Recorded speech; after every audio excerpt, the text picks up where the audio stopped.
कुछ महीने पहले अचानक मुझे पता चला था कि मैं न्यूरोएंडोक्राइन कैंसर से ग्रस्त हूँ। मैंने पहली बार यह शब्द सुना था।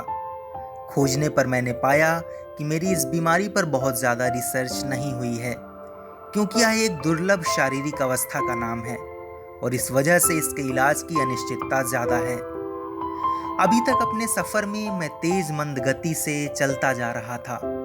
मेरे साथ मेरी योजनाएं, आकांक्षाएं, सपने और मंजिलें थीं। मैं इनमें लीन बढ़ा जा रहा था कि अचानक टीसी ने पीठ पर थपकी दी।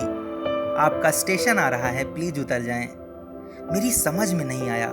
ना ना, मेरा स्टेशन अभी नहीं आया है। जवाब मिला, अगले किसी भी स्टॉप पर आपको उतरना होगा। आपका गंतव्य आ गया। अचानक एहसास होता है कि आप किसी कॉर्क की तरह अनजान सागर में अप्रत्याशित लहरों पर बह रहे हैं, लहरों को काबू करने की गलतफहमी लिए हुए। इस बीच घबराकर मैं अपने बेटे से कहता हूँ, आज की इस हालत में मैं केवल इतना ही चाहता हूँ, मैं इस मानसिक स्थिति को हड़बड़ाहट, डर, बदहवाशी की हालत में नहीं जीना चाहता। मुझे किसी भी सूरत में मेरे पैर चाहिए, जिन पर खड़ा होकर अपनी हालत को तटस्थ होकर जी पाऊं। मैं खड़ा होना चाहता हूं। ऐसी मेरी मंशा थी, लेकिन फिर दर्द ने मुझ पर हमला किया।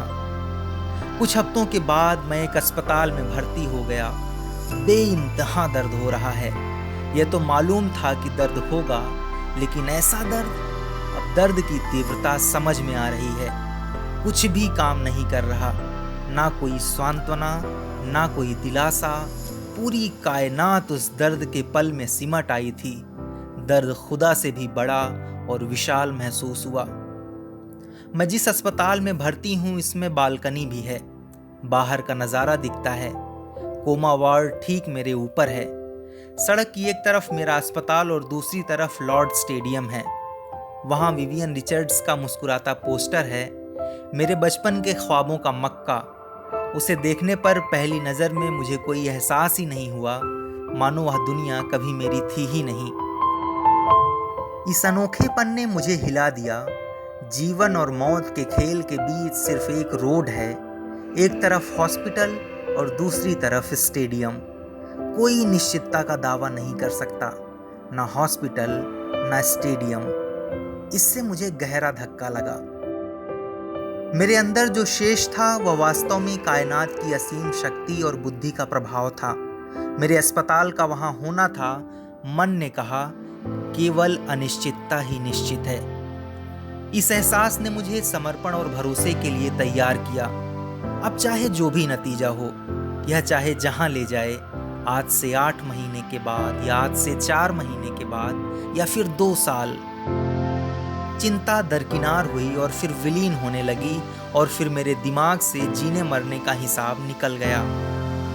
पहली बार मुझे शब्द आज़ादी का एहसास हुआ, सही अर्थ में एक उपलब्धि का एहसास। इस कायनात की करनी में मेरा विश्वास ही पूर्ण सत्य बन गया। उसके बाद लगा कि यह विश्वास मेरी एक कोशिका में बैठ गया है। वक्त ही बताएगा कि वह ठहरता है या नहीं। फिलहाल मैं यही महसूस कर रहा हूँ। इस सफ़र में सारी दुनिया के लोग सभी मेरे सेहतमंद होने की दुआ कर रहे हैं, प्रार्थना कर रहे हैं। मैं जिन्हें जानता हूँ और जिन्हें नहीं जानता, वे सभी लोग अलग अलग जगहों और टाइम जोन से मेरे लिए प्रार्थना कर रहे हैं। मुझे लगता है कि उनकी प्रार्थनाएं मिलकर एक हो गई हैं, एक बड़ी शक्ति जो तीव्र जीवन धारा बनकर मेरे स्पाइन में मुझ में प्रवेश कर गई है और सिर के ऊपर अंकुरित हो रही है। अंकुरित होकर यह कभी कली, कभी पत्ती, कभी टहनी और कभी शाखा बन जाती है। मैं खुश होकर इन्हें देखता हूँ। लोगों की सामूहिक प्रार्थना से उपजी हर टहनी, हर पत्ती, हर फूल मुझे एक नई दुनिया दिखाती है। एहसास होता है कि ज़रूरी नहीं कि लहरों पर कॉर्क का नियंत्रण हो, जैसे आप कुदरत के पालने में झूल रहे हों।